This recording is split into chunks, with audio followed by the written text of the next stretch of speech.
శ్రీగురుభ్యో నమ. హరి ఓం. శ్రీ మహాగణాధిపతే నమ. శ్రీ మహాసరస్వత్యే నమ. శ్రీగురుభ్యో నమ. హరి ఓం. అందరికీ ఉగాది శుభాకాంక్షలు. విశ్వవసునామ సంవత్సర ఉగాది శుభాకాంక్షలు. మనకి ఈ సంవత్సరం విశ్వవసు నామ సంవత్సరం. ఆ విశ్వవసు అనే పేరుతోటి ఈ సంవత్సరం మొత్తం కూడా మనకి ఉగాది నుంచి మొదలవుతూ ఉంది. మనము ఏ సంకల్పం చెప్పుకోవాలన్నా, ఏ పూజ చేయాలి అన్నా ఇప్పటి వరకు చెప్పిన పేరు కాకుండా విశ్వవసు అని ఈ సంవత్సరం పేరుతో సంకల్పం చెప్పుకుంటూ మనం చేసే ప్రతి పూజ, ప్రతి హోమము, యాగాలు, కళ్యాణాలు ఇటువంటివన్నీ కూడాను చేసుకోవాల్సి వస్తుంది. అయితే ఇక ఇప్పటి వరకు మనకి ఉన్న ఆలోచనలు ఏంటంటే ప్రతి సంవత్సరము కూడాను మనకు మంచి జరుగుతూ ఉంటుంది అని అనుకుంటున్నాము. కానీ ఎప్పటికప్పుడు ఏదో ఒక కష్టం వస్తూ ఉంది. కానీ ఈ ఉగాది నుంచి మనకి ఇంకా మంచి జరుగుతుందా, ఎట్లా ఉంటుంది అసలు మన పరిస్థితి అన్న విషయాన్ని మనం ఆలోచించుకుంటూ ఉంటే, ఈ ఉగాది పంచాంగము అంటే ఆదాయము, వ్యయము, అంటే మనం సంపాదించేదెంత, మనకు ఖర్చు అయ్యేదెంత. రాజ్యపూజ్యము, అవమానము.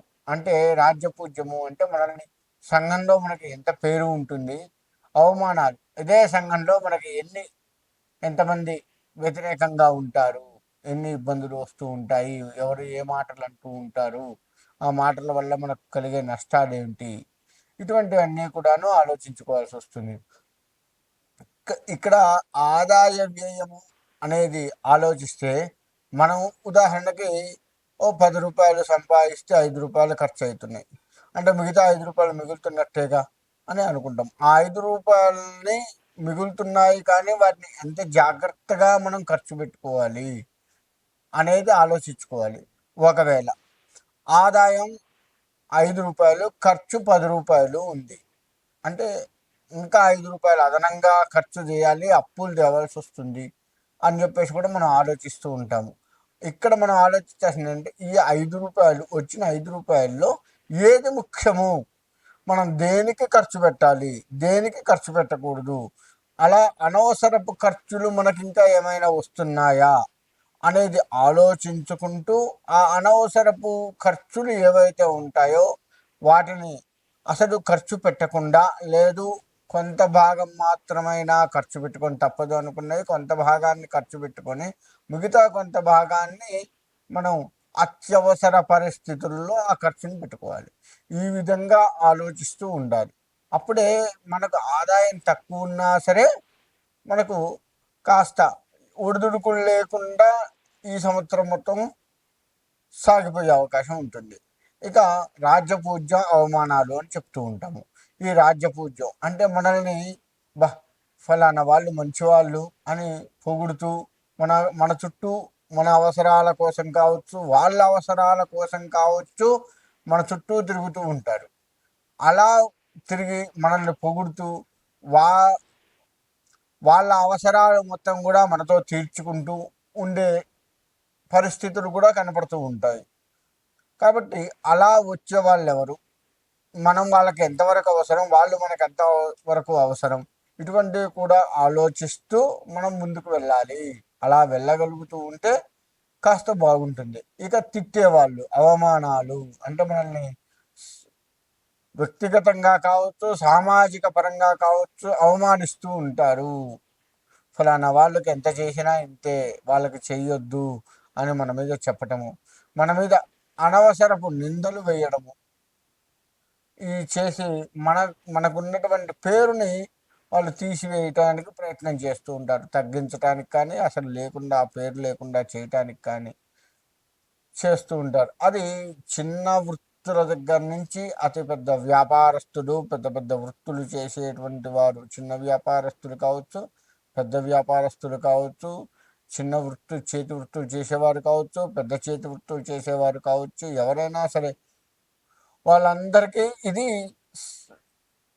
తప్పకుండా ఇటువంటి ఆటుపోట్లు జరుగుతూ ఉంటాయి. కాబట్టి అటువంటివి కూడా అంటే ఈ రాజపూజ్యము, అవమానాలు కూడాను చూసుకుంటూ వాళ్ళతో అందరితో సామరస్యంగా మనం మెలుగుతూ మనకి ఎంత కోపం వచ్చినప్పటికీ కాస్త మనం తగ్గి వాళ్ళతో సమన్వయంగా వెళుతూ ఉన్నట్లయితే మన రాజ్యపూజ్యం మనకి ఎక్కడికి వెళ్ళదు. అవమానాలు మనల్ని ఏమీ చెయ్యవు.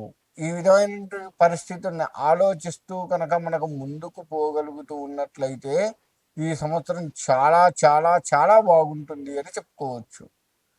కాబట్టి ఎవరికైతే రాజ్యపూజ్యం ఎక్కువ ఉండి అవమానాలు తక్కువ ఉంటే వాళ్ళు ఇంకా మంచిగా ముందుకు వెళ్ళటానికి ప్రయత్నం చేయండి. రాజ్యపూజ్యం తక్కువ ఉండి అవమానాలు ఎక్కువ ఉంటే అందరితో సమన్వయంగా ఓపికగా ఉంటూ ముందుకు వెళ్ళే ప్రయత్నం చేయండి. ఇక ఆదాయం ఎక్కువ ఉండి ఖర్చు తక్కువ ఉన్నటువంటి వాళ్ళకి, వ్యయం తక్కువ ఉన్నటువంటి వాళ్ళు ఎవరైతే ఉంటారో వాళ్ళు ఆ మిగిలిన ఆదాయాన్ని కూడా దాచిపెట్టుకుంటూ మీ జీవితాన్ని ఇంకా సుఖంగా ఉంచండి. ఒకవేళ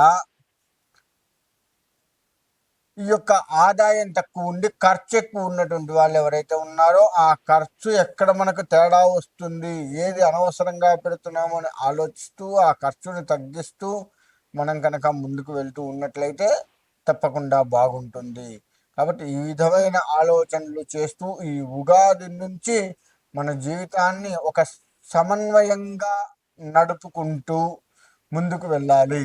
ఆ విధంగా వెళ్ళగలుగుతూ ఉన్నట్లయితే ఈ ఉగాదే కాదు ఏ ఉగాది అయినా మనకు ఎన్ని కష్టములు వచ్చినా ఏమీ కాదు.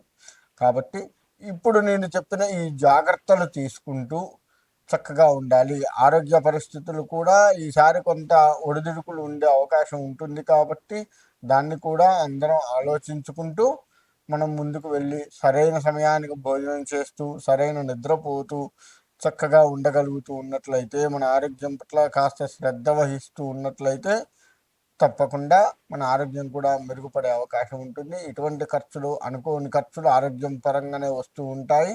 కాబట్టి దాన్ని కూడా ఆలోచిస్తూ మన ఈ సంవత్సరాన్ని ముందుకు తీసుకువెళ్తూ ఉండాలి. ఈ విధంగా ఎవరైతే చేస్తారో వాళ్ళకి చక్కటి ఈ సంవత్సరంలో స్వామివారి యొక్క భగవంతుడి అనుగ్రహం ఖచ్చితంగా కలుగుతూ ఉంటుంది.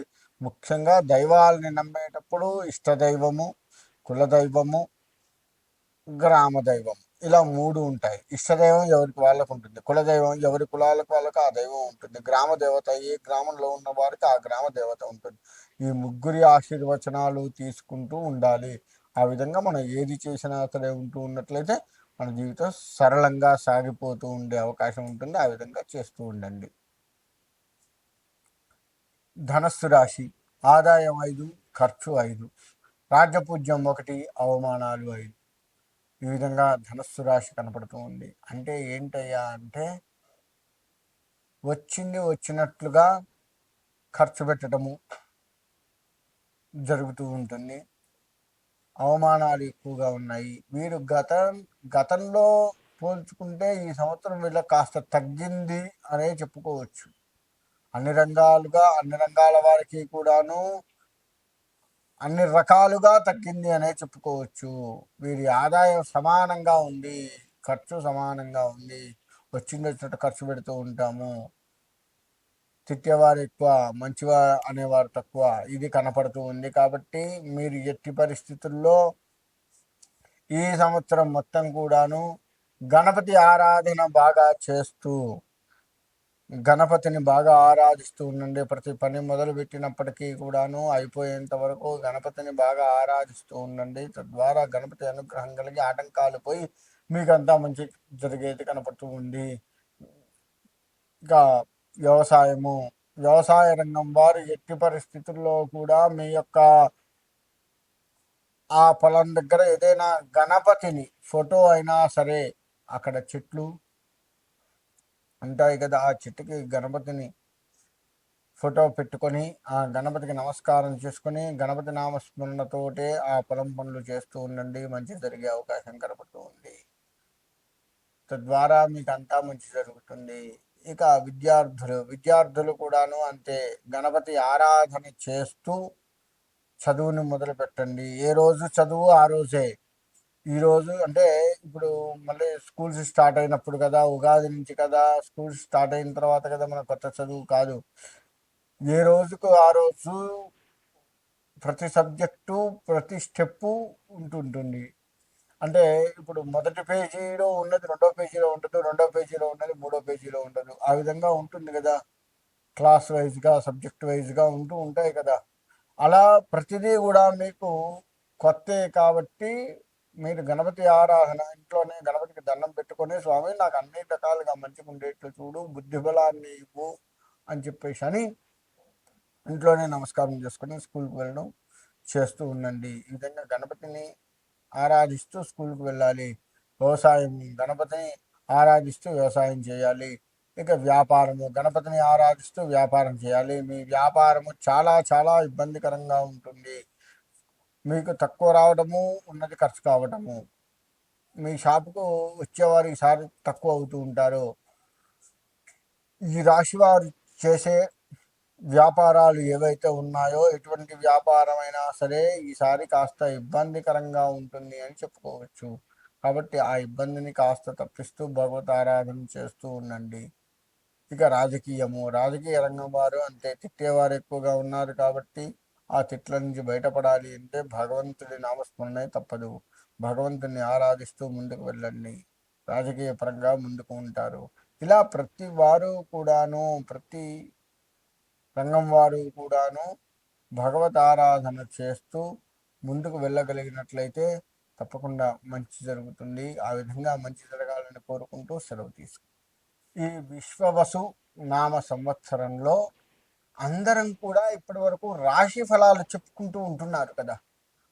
మీరు ఏ ఛానల్ తీసుకున్నప్పటికీ కూడాను దాంట్లో ముఖ్యంగా రాశి ఫలాలు బాగా చెప్తూ ఉన్నారు.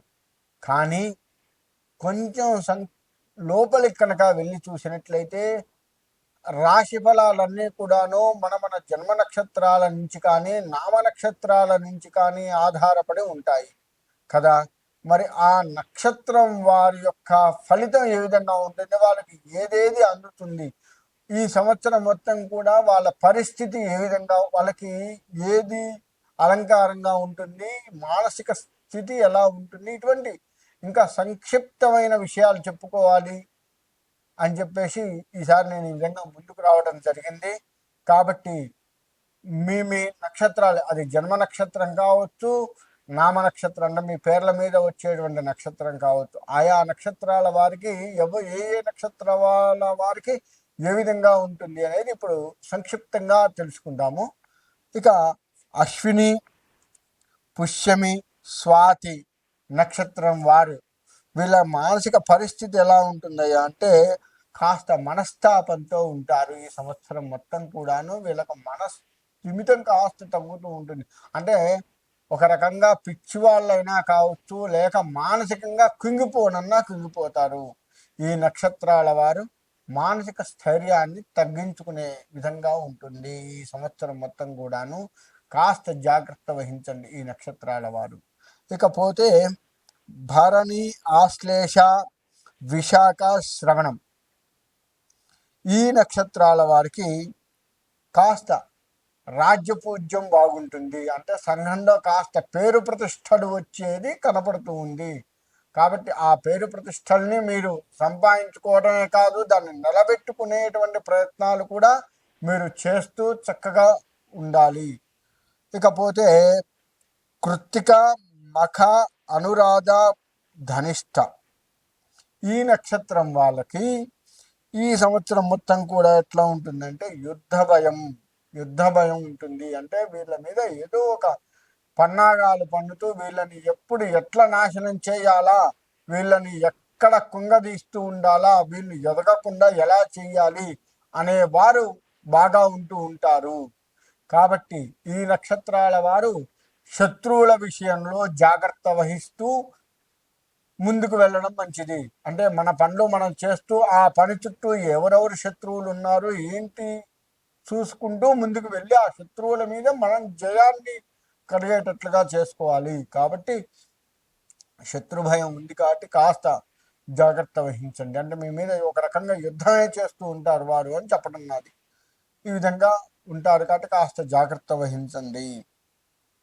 ఇకపోతే రోహిణి, పుబ్బ, జ్యేష్ఠ, శతభిషం ఈ నక్షత్రాల వారికి అలంకరణ ప్రాప్తి బాగా ఉంటుంది. అంటే వీరు ఏదో ఒక బంగారపు వస్తువు, వజ్రాల వస్తువులు, ఏవో ఒక వస్తువు కొని బాగా అలంకరించుకొని ఉంటారు.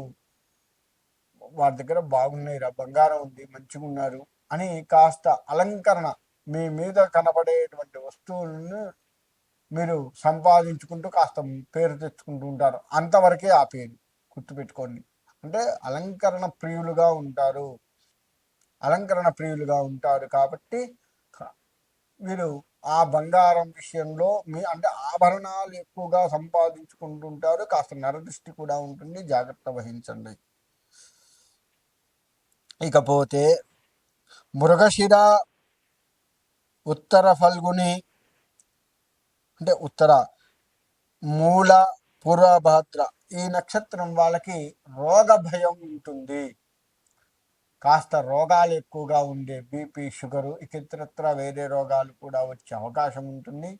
కాస్త జాగ్రత్త వహించండి. ఈ నక్షత్రం వారు రోగ భయం ఉంది కాబట్టి రోగాల పట్ల అంటే మీరు తీసుకునే ఆహారం కావచ్చు, మీరు తిరిగేటువంటి పరిస్థితులు కావచ్చు, మీరు నిద్రపోయే విషయాలు కావచ్చు, సమయానికి తినడం, సమయానికి నిద్రపోవడం, కాస్త ఆరోగ్యాన్ని జాగ్రత్త వహిస్తూ ఉండండి. ఆరోగ్య భంగం బాగా కలుగుతూ ఉంటుంది. తర్వాత ఆరుద్ర, హస్త, పుష్యమి, ఆరుద్ర, హస్త, పూర్వాషాఢ, ఉత్తరాభాద్ర ఈ నక్షత్రం వారికి ఆయుర్వృద్ధి అంటే ఆయుర్వృద్ధి ఆల్రెడీ ఉంది కదండి, ఆయుష్ ఉంటుంది కదా మనకి అని అనుకుంటాం కదా. వీరికి ఏమవుతుందయ్యా అంటే అనుకోని ఉపద్రవాలు కొన్ని వచ్చి వీరు ఆయుష్ కాస్త తగ్గే అవకాశం ఉంటుంది. కాబట్టి దాన్ని పెంపొందించుకోండి. శివాభిషేకం ఎక్కువగా చెయ్యండి. యాక్సిడెంట్లు ఇటువంటివి కాకుండా కాస్త బాగుండి ఆయుష్ని ఇంకా పెంచుకుంటారు. అంటే ఆయుష్ మీద ఎటువంటి ఇబ్బంది లేకుండా, యాక్సిడెంట్ ఇటువంటివి కాకుండా ఉండటానికి దోహదపడుతుంది. ఇంకా ఈ అభిషేకాలు ఇవన్నీ చేసుకోవడం వల్ల ఏంటంటే ఆయుష్ని స్థిరపరచుకున్న వాళ్ళు అవుతారు. అది ఎట్లాగో అభివృద్ధి ఉంటుంది, దాన్ని స్థిరపరచుకునేది కూడా మన చేతుల్లో ఉంది. కాబట్టి జాగ్రత్త వహించండి. పునర్వసు, చిత్త, ఉత్తరాషాఢ, రేవతి ఈ నక్షత్రం వారికి అర్ధలాభం. ఏ పని చేసినా సగం సగం లాభమే వస్తూ ఉంటుంది. అంటే పూర్తిగా మంచి లాభాలు రావాలి అని మనం కలలు కంటాం, కానీ ఆ లాభం సగమే వస్తుంది. కాబట్టి జాగ్రత్త వహించండి. ఆ లాభం బాగా రావాలి అంటే కాస్త మిగతా సగం లాభం వచ్చింది, మిగతా సగం లాస్ అవుతున్నాం కదా. మరి మిగతా సగం కూడా మనకు రావాలి అంటే ఏం చేయాలి అంటే పీఠాధిపతి దర్శనం, అంతేకాకుండా ఉపాసకుల దర్శనము చేస్తూ ఉండాలి. ఆల్రెడీ ఉపాసకులు అయి ఉన్నటువంటి వారు ఎవరైతే ఉంటారో, ఏ దేవతా ఉపాసన చేస్తున్నటువంటి వారు ఎవరైతే ఉంటారో వారు ఆ దేవతని ఎక్కువగా ఉపాసన చేస్తూ ఉండండి. ఇప్పుడు చేసింది సరిపోదు, ఇంకా ఎక్కువగా కనుక ఉపాసన చేసినట్లయితే మనకు ఆ మిగతా సగాన్ని వచ్చే లాభం కూడా మనకు ఆ రాణి లాభాన్ని వచ్చేట్లుగా చేసి పూర్ణ లాభాన్ని భగవంతుడు మనకు అనుగ్రహిస్తూ ఉంటాడు. భగవద్ దర్శనము, పీఠాధిపతుల దర్శనము, ఈ ఉపాసకులతో సాన్నిధ్యము వ్యవహరిస్తూ గురువుల సాన్నిధ్యాన్ని చేసుకుంటూ పెద్దలు చెప్పినట్లుగా వింటూ ఉన్నట్లయితే మిగతాది మొత్తం కూడా మనకు లాభం కలిగేది ఉంది. కాబట్టి ఈ మిగతా రాశుల వారు అంటే ఒక రకంగా చెప్పాలంటే ఇప్పుడు నేను చెప్పిన ఈ నక్షత్రాలు ఏవైతే ఉన్నాయో ఈ నక్షత్రాలన్నీ కూడాను ఏ నక్షత్రాలకి ఏమేమి చెప్పానో అవి ఆపాదించడం అంటే వారికి అది జరుగుతూ ఉంటుంది. కాబట్టి దాన్ని సమర్థవంతంగా, చెడు జరిగేది ఉంటే సమర్థవంతంగా ఎదుర్కొంటూ భగవత్ అనుగ్రహాన్ని పొందుతూ ఉండాలి. మంచి జరిగేది ఉన్నా భగవత్ అనుగ్రహంతో దాన్ని పెంపొందించుకోవాలి. ఈ విధంగా చేసినట్లయితే మంచి ఫలితాలు వస్తాయి. ఆ విధంగా ముందుకు వెళ్ళాలి అని కోరుకుంటూ సెలవు తీసుకుంటాం.